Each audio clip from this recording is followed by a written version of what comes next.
Greetings and thank you for joining the 2020 ASPPH Virtual Annual Meeting Session, Impact of Immigration Policies and Practices on International Student Recruitment. I am Nick Mahoney, Manager of Student Services. I'm pleased to introduce your moderator today, Lisa Krasner from University of California, Irvine. Thank you for your time today. I'm happy to turn the session over to you. Thank you, Nick. I'm very happy to have this opportunity to moderate this session on impact of immigration policies and practices on international student recruitment. This is a very important topic today that's really relevant to all of us that are working on student services. And at this time, I just want to introduce our speakers for this afternoon or morning, wherever you might be. Starting with Steve Springer, who is the director. Steve Springer is the Director of Regulatory Practice Liaison for NAFSA, the Association of International Educators, and manages NAFSA's engagement with federal agencies concerning regulatory practice issues, among other duties. Prior to joining NAFSA, him joining the NAFSA staff, he worked as an immigration attorney representing higher education institutions and their faculty, staff, and students, and worked in-house managing immigration services for several major research universities. He is active in the American Immigration Lawyers Association and served as a Peace Corps volunteer in Poland. Our second speaker today is Lori Grogg, who is the Director of Institutional Relations of the World Education Services. Prior to joining WES in 2002, Lori's career in education included classroom instruction, admissions at Ball State University, and recruitment, assessment, placement outcomes for the ACT. Today, she provides leadership for the Institutional Relations team, which includes regional directors and academic services in our work with recipients of WES evaluations and services, and coordinating and supporting other divisions at WES. What she enjoys most, however, are the personal relationships she has developed over time with campus-based colleagues and the opportunity to advise and assist them. So during the speaker sessions, just a reminder and housekeeping that you can ask questions in writing at any time during the sessions and by clicking the Q&A button on the bottom of your screen, right there. We will hold sessions until all of the presentations are finished. Now I would like to invite Springer to begin. Thank you, Lisa. Next slide, please. Okay, so what I want to start talking about is some of the pre-COVID-19 policy concerns that we had, and then I'll quickly move right into the current concerns, which are mostly COVID-19 related. So very generally speaking, during this current administration, you probably know that they've rolled out a number of what they've called extreme vetting policies.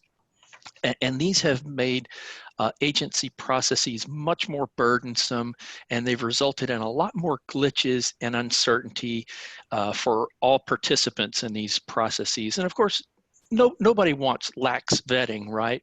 And I think most of us realize there was pretty extreme vetting before we started calling it extreme vetting, but this is just, the new policies have just made things a lot more difficult, and you know, we've seen a number of those play out, and I won't go into all the details about those. I think you've probably seen a lot of them in the news.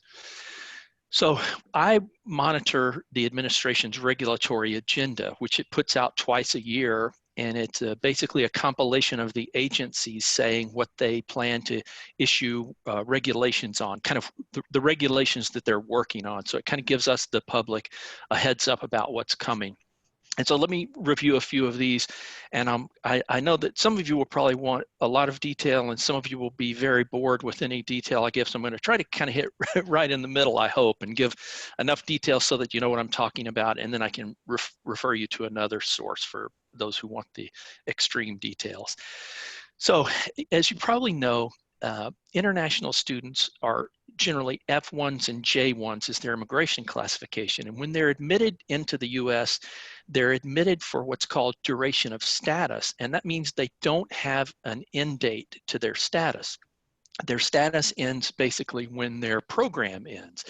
And so this is a very nice benefit of F and J status, and it allows things like transfers and extensions and changes of levels and so forth that would be difficult if you had a fixed end date to your program. And so you may have heard that last year there have been some attempts, I think, to discuss doing away with this, and we're seeing this kind of move forward. And you may have heard that it was on the regulatory agenda with a target date of February 2020, which we've already passed. And so we have not seen this thing happen yet, but we're watching this closely. And for my money, this would be the biggest difficulty for international education programs for international students on campuses. And here's the short reason why. If you're admitted for a specific date, like let's say, we don't know what the government is thinking of in terms of how long they would admit you for, but let's say worst case scenario is they admit you for a year and they say that at the end of that year you have to apply for an extension to your status. Well, we know that the U.S. Citizenship and Immigration Services, who handles such applications, they have seen in recent years backlogs of up to 18 months for certain applications. So what if you had to apply for an extension of your status every year, but there was a 6 or 12 or 18-month backlog on processing those? Other problems with the applications, there are often glitches, just all kinds of problems occur, and fees and so forth. So we hope that this will not happen. We hope that the government will come to its senses about this, but we're watching it closely. And so stay tuned for more news about this. Another item that was on the regulatory agenda for a while now has been reform of practical training. And if you work with international students, you probably know that F1 students get what's called either curricular practical training or optional practical training. For example, when they finish their program, they can have a year of optional practical training where they can go out and work in their field of study to get some experiential learning in that field. And J1s have what's called academic training. And so those are very valuable to students who want to get some experience in the US, working in their field of study before they go home. And so we're concerned about how reforming practical training for F1 students, what that might look like. And the only thing I can imagine is a curtailing of it somehow, a restricting of it. It's very unlikely that we would see this kind of open up. And while we're speaking of OPT, I should go ahead and mention here that, there's also a lawsuit filed by a union of technical workers called WashTech that was filed against the government to try to do away with the optional practical training program. And that is kind of currently on hold, but we were concerned that the government might not mount a vigorous defense of the OPT program, but they seem to have done a pretty good job of defending it. And we helped coordinate with some other associations a brief that was filed in the case in support of OPT. So anyway, I guess that's a very long way of saying that OPT is kind of under attack, and we're hoping that they don't issue bad regulations that would really curtail it. The next one is a little bit technical, but let me try to kind of mention briefly what it is. For 20 years now, a couple of decades, people who enter the country in duration of status, and as I mentioned before, that's Fs and Js, they enter the country without a specific end date to their program. When their program ends, they have not been thought to accrue unlawful presence.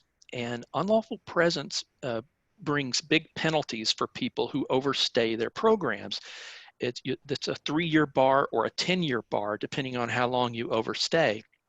And last year, the U.S. Citizenship and Immigration Services put out a memo saying, that 20 years of us not applying unlawful presence to Fs and Js, well, now we're going to apply it to them, and it's going to apply whenever they have a violation of status.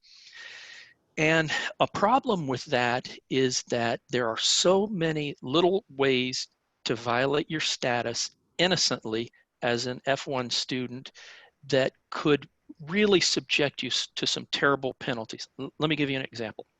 So let's say that you're an F1 student and you go to your you're an undergraduate student. You're required to take 12 hours per term of coursework, and you go to your academic advisor and you say, look, I need to drop one course, and the academic advisor says, sure, no problem. Now you're down to 9 hours, and you thought you did the right thing, but you forgot to check with your international student advisor, and now you are in violation of your status.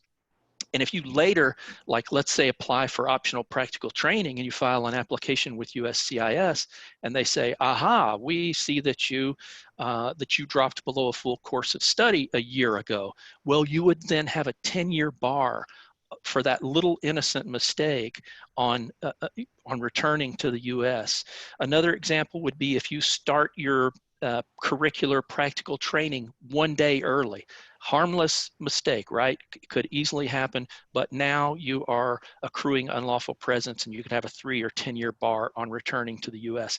A lot of students are 18 years old. I don't know about you when you were 18 years old, but I didn't always follow through on everything I needed to follow through on. So I could easily imagine myself becoming subject to a 3 or 10-year bar as a young student in the US. And again, this is, nobody thinks that students ought to be able to overstay their programs, but we're very concerned about like little minor infractions that are harmless that they might do that could cause them to have these huge penalties placed on them.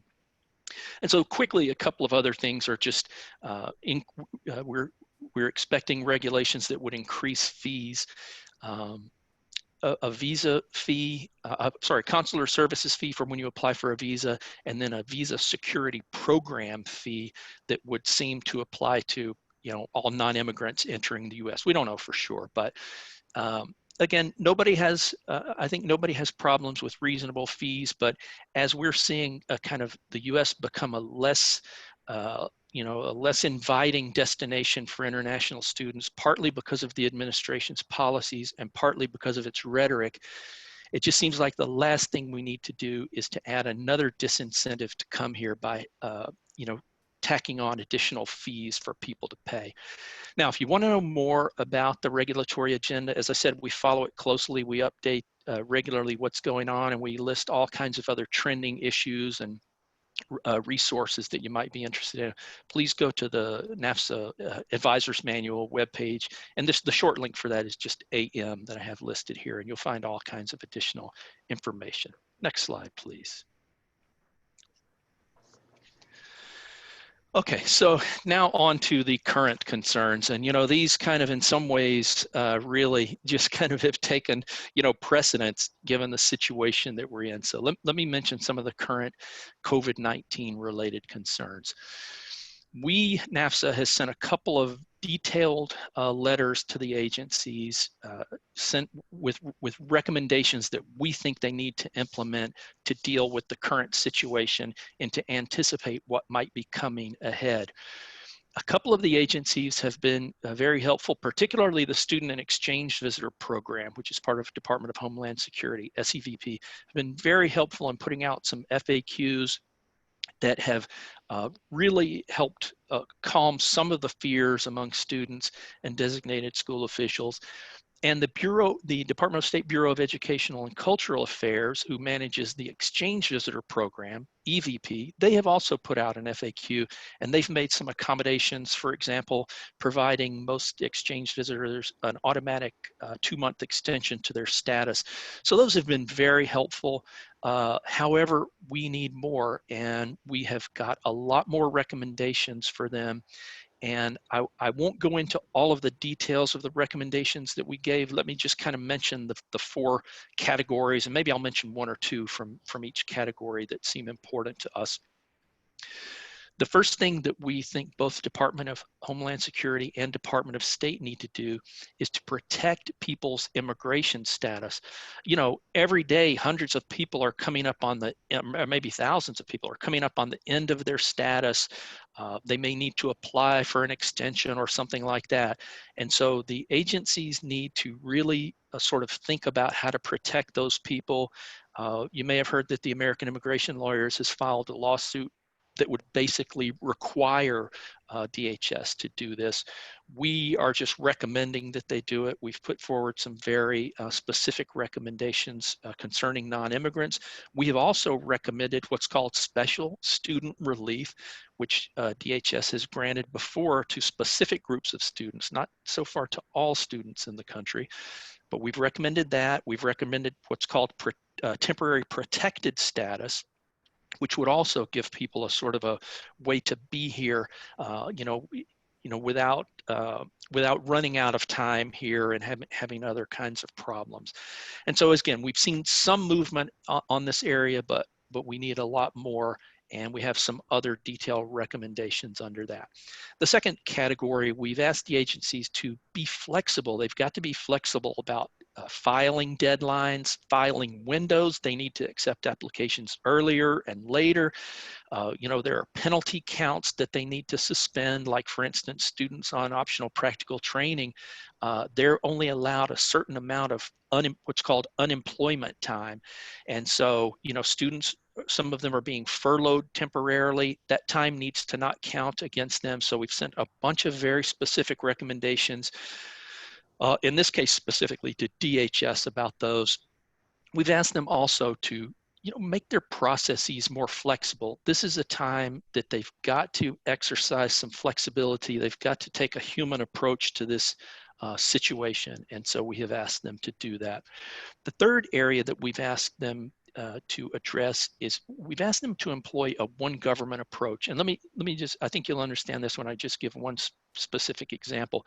We need to make sure that all agencies are on the same page, that every agency is recognizing and honoring the accommodations of the other agency, and even that subparts of agencies are recognizing the accommodations of other subparts. An example is SEVP has given schools permission to send I-20 visa documents electronically. Well, my NAPSA friends need to know that that's going to be accepted by Department of State at the consulate when a student goes to apply for a visa. And they also need to know that the Customs and Border Protection, CBP, is going to accept an electronic I-20 when they come to the port of entry to the U.S. So the government needs to put out some statements, affirming that they are going to honor each other's guidance and accommodations related to COVID-19. And then finally, quickly, we've also just said, look, obviously you've got to address some agency resources to address the current problems. Allocate resources, sorry, to address current problems, but you've also got to anticipate the surges that are coming. There's going to be a lot of pent-up demand for certain government services that are curtailed or shut down right now. And then also, we have the seasonal surges that the government faces every year. Spring and early summer are a very busy time in the immigration world. We have graduating students will be applying for optional practical training. July is when the medical residencies usually begin. Some fall students will be applying for visas at consulates throughout the summer, so they need to really be prepared for these surges and not have extensive backlogs that are going to harm all schools and students in the fall. I've got a lot more information for this on you if for you, if you're interested at the link here. And then let me quickly move on to the next slide and I'll try to wind this up. So some of the key questions that we have right now is I'm talking to a lot of schools and asking, how are they going to approach the fall? When are they going to decide that they will do in-person classes, that they will not do in-person classes, that they'll do some kind of hybrid where students can start their classes online overseas and then come to the US when they do launch in-person classes? I've talked to schools who are considering delaying the start of fall semester later. I've talked to a lot of schools who are right now, you know, they're sending visa eligibility documents to admitted students, hoping that they can just come to the U.S. as they normally would. That's plan A, but then they're looking at plan B. What is plan B? Will we delay the start of the fall semester? Will we, as I said, offer courses online to those who can't get here and so forth? So everybody's kind of looking at that, and that's a huge question for me and the government. The government is very interested in what schools are planning to do, and our allies there want to facilitate getting students here in the fall. When will the travel restrictions be lifted or modified, of course, is a big question. When will consulates reopen the visa services, again, so they can meet the surge of visa applications that's likely to happen in the early summer and throughout the summer? And then, as I mentioned before, will furloughed or laid off OPT students be penalized for their unemployment time? You know, some of them will be just briefly furloughed because basically that's what the law requires, and they shouldn't be penalized for that. So we hope they will not be. And again, I have a lot more details for you if you want to go see them at the link below. And I will turn it over to Lori.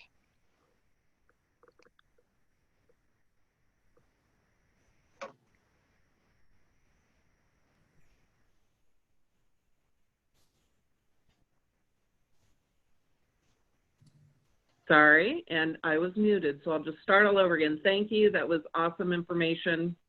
I know people are very grateful to have those kind of updates. And if you could move to my next slide.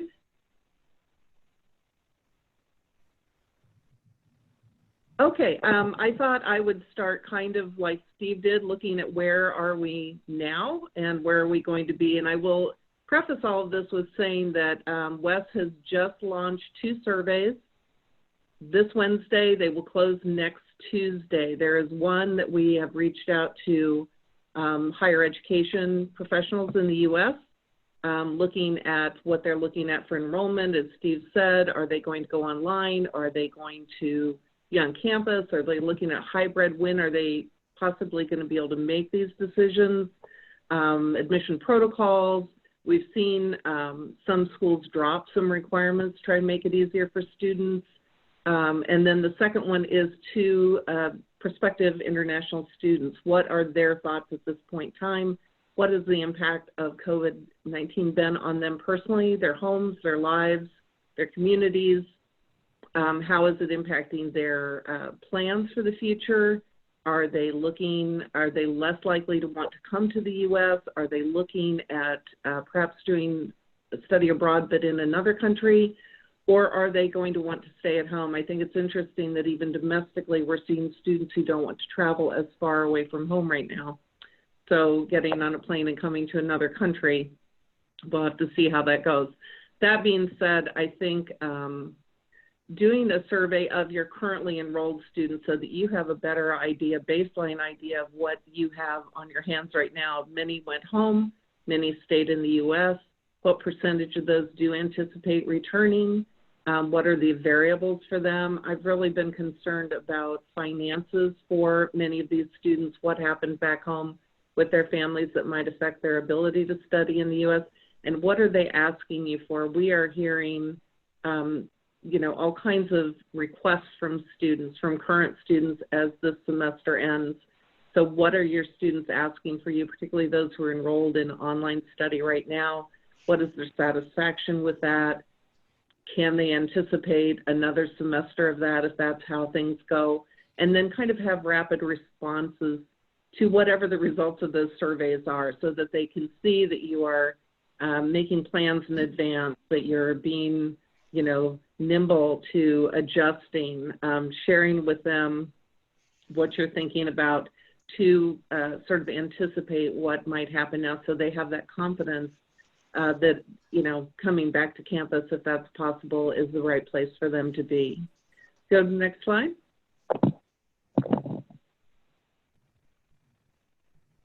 So looking at recruitment, and I think, again, just looking at what you have to get started, I think a lot of institutions are right now dealing with all kinds of changes, perhaps budget cuts, travel restrictions. Will you be able to travel and recruit next fall? Would you even want to do that? Staffing issues. I'm starting to hear a lot about from schools, either they had an opening, but there's a hiring freeze now, or perhaps someone is retiring. They knew that they were going to have an opening. And looking at your current students and your graduates, particularly your recent graduates, as resources, as you're kind of reconfiguring your recruitment plan for the fall, how do all those things come in play? You know, reviewing past practices, what kind of efforts that you did in the past have you gotten the biggest returns on? And then do those need to be modified for the current situation? Certainly if travel abroad and doing recruitment fairs, that was your best return, that may not be possible. What can you do instead of that that still gives that kind of personal touch to students who really like that personal connection with someone? I used to, when I was in admissions, I'd say, don't come because you like me. You're never going to see me again. Come for the school. Come for the program. But many students do like feeling like almost they know somebody on campus. You know, things that you can do to collaborate or coordinate or steal from other departments on campus.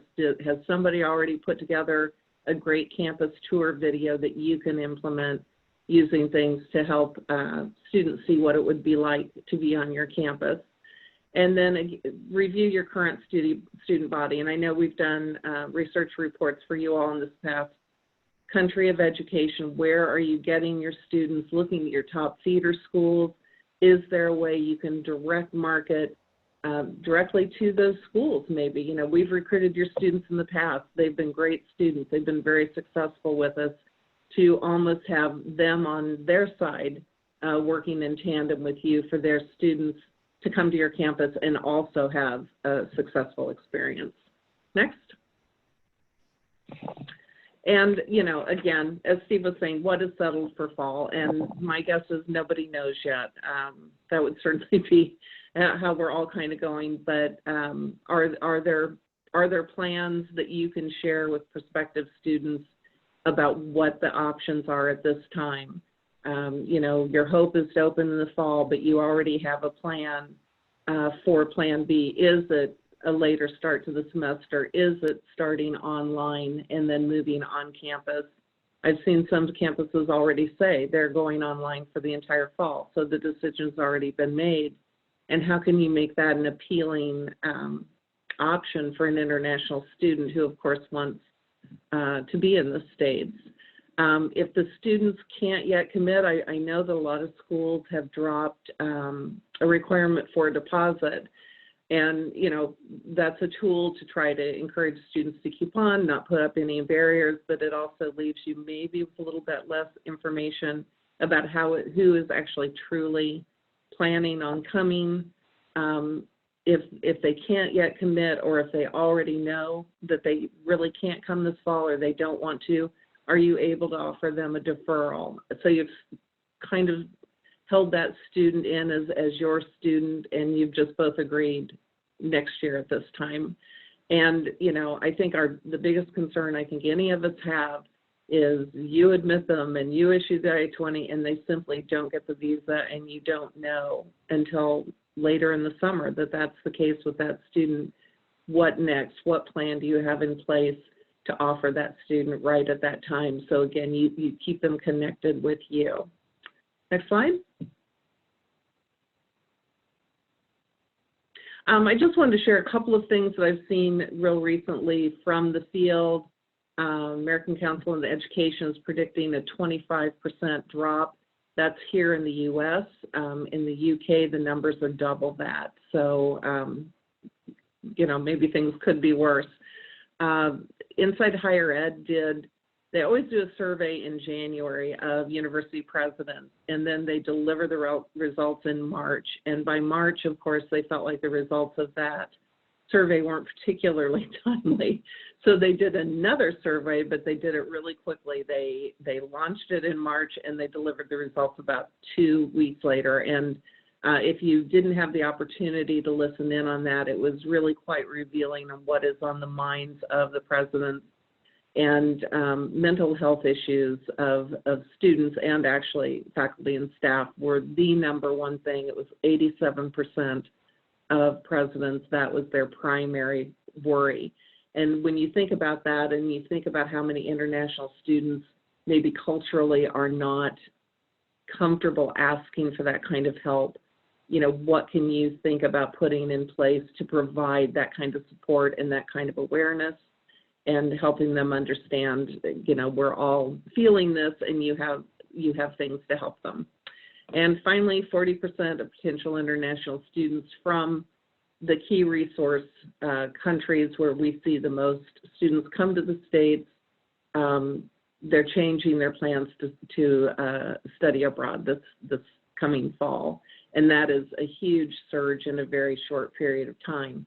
But because the numbers change so quickly, I feel like depending on what happens in the next month or two, we could see that change again. You know, these are young people, and of course their parents are helping them make decisions oftentimes. And so we could see that turn around, but that is certainly something for us to be sensitive to because these are traditionally the countries where we get the most of our students. Next slide. And I just wanted to call attention to a couple of things that Wes is doing. We have a Twitter chat next week, and we would love to, of course, to have your input on the things that you are doing to work together and ideas that you're doing, sharing resources. I think you would, if you have the time to log in, I think you would hear some great ideas that other people are doing that might help you make decisions for the future. So I certainly encourage you to join us if you can do that next week, or perhaps one of your colleagues. And also, just as many of you have heard me say over the years, you know, WESH is not for profit. We are mission driven. Our mission is to help people who are educated outside the U.S. succeed in the U.S., whether that is further education, employment, licensing, certification.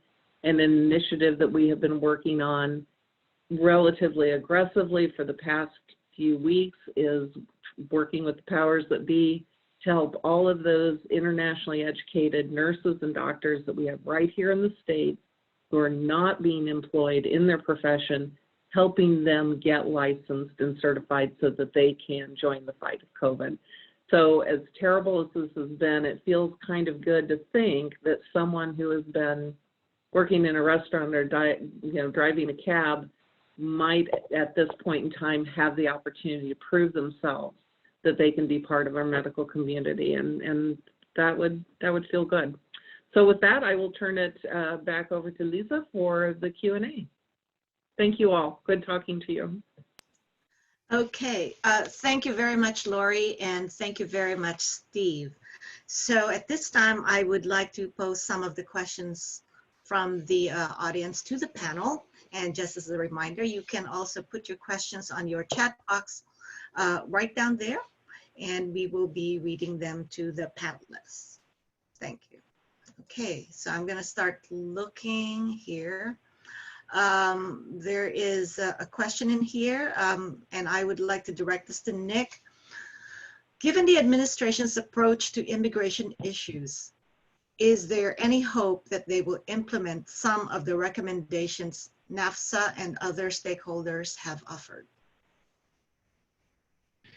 Yeah, so this is Steve. I'll take a crack at that. There's a long answer to this, and maybe a short one. I'll try to give you a short one.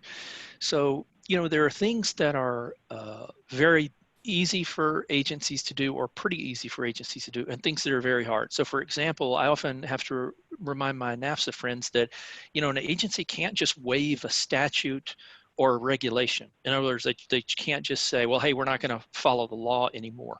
So that's hard to do. That's almost impossible to do. What they can do is change their interpretations of a law or a regulation. They can change their process, they can change their policy, and that's what we've been asking them to do. We've been realistic about what we think they can do. Now, obviously, we're facing extraordinary problems, so extraordinary solutions are necessary, and we're advocating hard for extraordinary solutions, but we just want to be realistic about that. So that's part number one. We need to remember that there are heavy and not so heavy lifts for them. And then second, you know, they are working within the Trump administration, and I don't think I need to remind anyone about the administration's approach to immigration issues. In fact, there's been recent reporting that some of the immigration hardliners within the administration are overjoyed about how COVID-19 has furthered the administration's goals regarding immigration.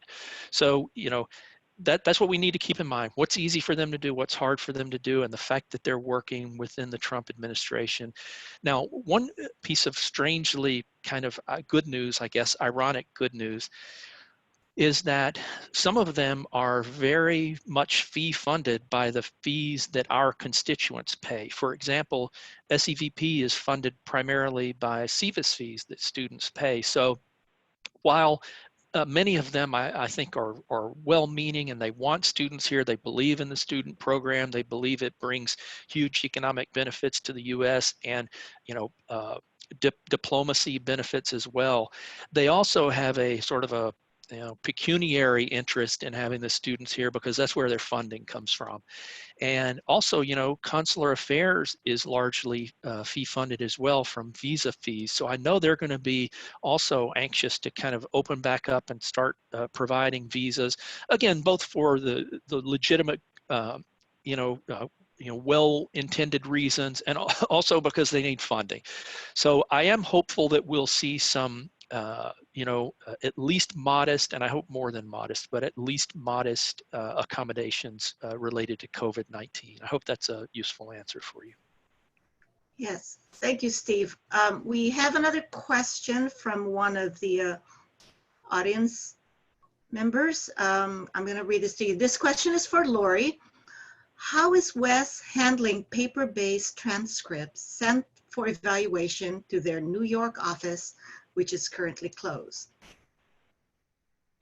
Currently what we're doing is the PO, UPS, FedEx, everyone is holding all of that paper for us, and once a week it's being delivered to our offices where it's being secured until the time that we can return, open, match, scan, do all of that. So anything that is paper-based is currently still being held. As you probably know, we receive a lot of documents electronically now, particularly everything out of China. We are also doing sort of aggressive outreach with our largest feeder schools, if that's a good analogy. So think about University of Mumbai. It is the #1 institution in India that we receive documents from. And so we have been working with them to come up with a way of receiving official marks directly from them so that we can continue to evaluate students from that school. So that has been ongoing. We're also working with Nigeria to do the same thing, more with a centralized provider in the same way Chesapeake is centralized, more countrywide. Obviously, Equals, Digitary, all of those. We're also building a new portal for our applicants to be able to upload the paper documents that they typically send us. And those would be anything that is not official.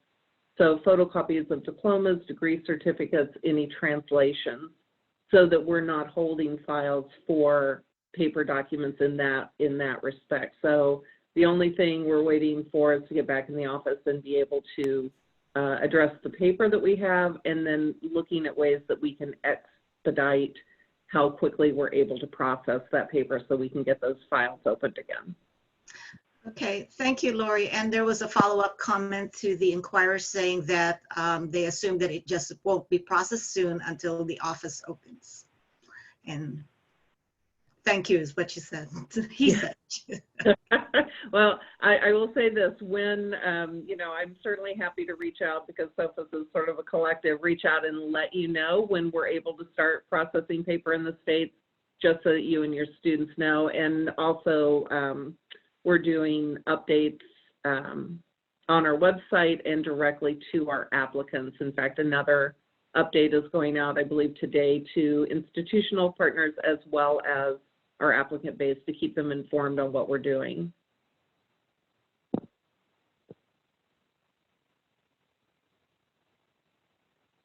All right, there we go. I'm unmuted again. The follow-up comment is that, yes, we will be providing contact information for the panel speakers as well. There's another question in here that I would like to read to the audience.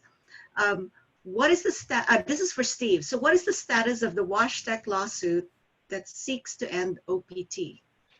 Yeah, so, you know, if you are very interested in this or a glutton for punishment or maybe a history buff, you might want to take a look at our website on this. It's got a long history. You know, it's kind of it's like a zombie case. It's died a couple of times and then it's come back to haunt us and follow us around. But there was the judge accepted briefs in the case this spring, I think. Maybe fall, maybe winter, I don't know. Sometime this last year, the judge accepted briefs and there was a hearing scheduled for May, and that has been postponed until September. So that's a long way of saying I think the next thing we'll hear about the case is in September. We'll see if the judge dismisses the case or if it moves forward. And obviously we'll be putting out news about that, so stay tuned for more. Okay. Thank you, Steve. There's another question in here for Lori. Will you share the results of the WES surveys with SOFAs? I would be happy to do that. Typically I would reach out to Guy and share that with him, and then he does a great job of sharing it with you all, whether it's in your newsletter or on your listserv or wherever he thinks it's appropriate. But yes, I will be happy to do that.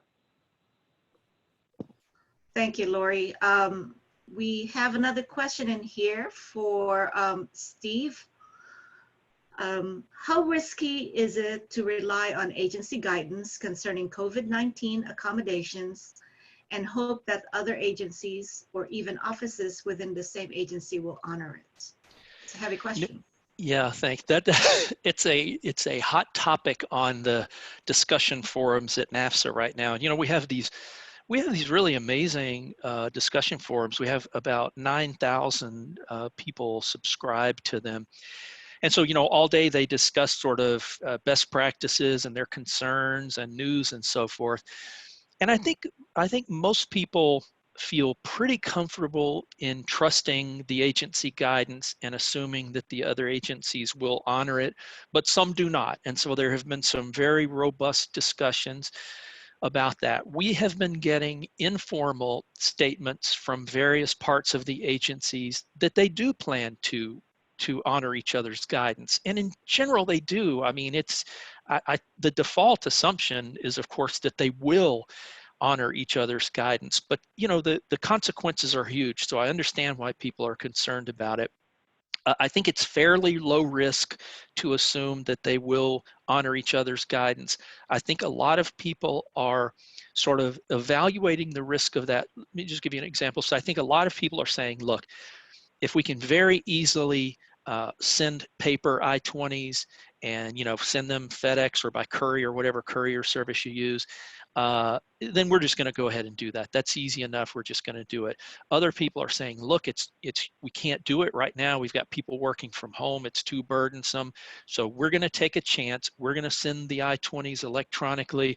We're going to send them with a copy of the guidance from the agency saying an electronically transmitted I-20 is acceptable. And that seems like a pretty decent approach to me. You know, it seems like it would be hard for an agency to say, well, we're not going to recognize that. As I said, we're getting informal statements now from the agencies that they are going to honor each other's accommodations. What we want is an official notice pushed out from them that everybody can rely on. You know, I'm hesitant to put out on our discussion forums that I heard from, you know, John Doe or Jane Doe at Department of State that they're going to do this, because you can't really rely on that. So we need an official statement from them, and that's what we're waiting on. Thank you, Steve. We have another question here for Lori, and This one says, can we contact you if we have questions about specific applicants at this time? Yes, all of the regional directors are working remotely. So if you typically reach out to Indira or Michael, you're certainly welcome to do that. As always, if you have a West reference number, that's great. If not, name, date of birth. Obviously, you are all always welcome to reach out to me. We are, we're continuing to process and complete a lot of files. Unfortunately, because we send everything for you to Liaison, everything is still moving along in that way. The other thing I didn't mention earlier that obviously I'm sure you're thinking of too is that many institutions overseas are closed themselves. And so that is creating slowdowns in documentation as well. So it's kind of working both ways. But yes, if you have a question about a file, and if the applicant happened to not choose SOFIS, if they were sending the file directly to you at the institution and you don't have access with or something like that, reach out to us because we have other ways of making sure that you get a copy of that report. And also we are just launching right now, I think later today, the ability for applicants to print a copy of, so if their evaluation was completed and maybe they didn't have it sent to SOFIS, it's being printed and mailed to a particular campus, the applicant is actually going to have the ability to print an unofficial copy of that they can share with you. And then you could always reach out to us again and say, he sent us a copy of this. Is this legit? Is this really the evaluation? We can take a look in the database and confirm for you that it is. And then when we're back printing hard copies, you would get an official copy in the mail. Okay, we do not have any other questions at this time, and we're coming to the end of our session as well. So I want to thank all of our panelists for sharing their expertise and for your thoughtful answers to the questions. A recording of this webinar will be available shortly at the ASPPA's website after. And additionally, ASPPH has compiled resources and guidance from member schools and programs of public health as they respond to COVID-19.